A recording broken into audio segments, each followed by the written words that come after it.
Good afternoon to those who listen. It's August 5th, 2020. It's 3:35 p.m. And I saw this, another RT story, Beirut 24 hours later. Now, it's weird that I saw this after I did the other video because the sun looks so incredibly big. But now in this video, you can actually see the sun simulator, and it's really super tiny. I'm going to play it through, and then I'm going to pause it.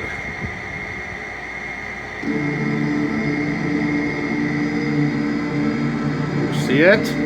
See it in there? How tiny is it?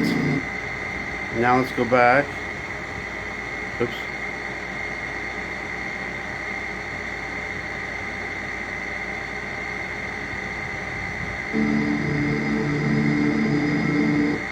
Okay, let's pause it. Let's get that out of the way.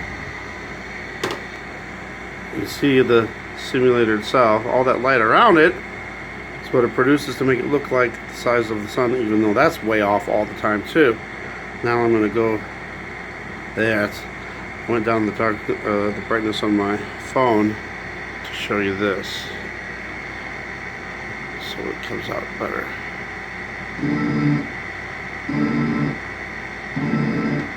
Look at it. Do you see it? Look at how tiny that thing is.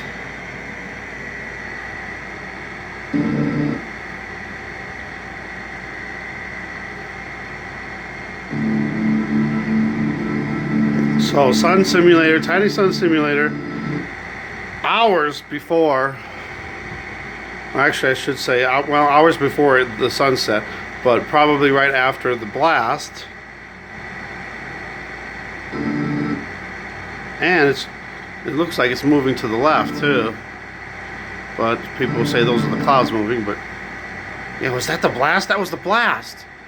So I had a guy comment, and the comment's gone now. I commented back, and my comment's gone. And he was saying, "Oh, don't be stupid. It's the all the smoke causing it to look bigger." And I commented back, and I said, "That's totally opposite, because usually when there's smoke, and the sun or moon appears smaller, not bigger, smaller." So look at this thing.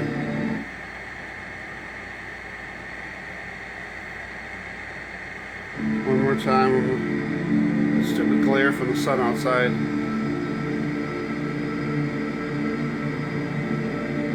There's the blast, and look at how small the sun simulator is.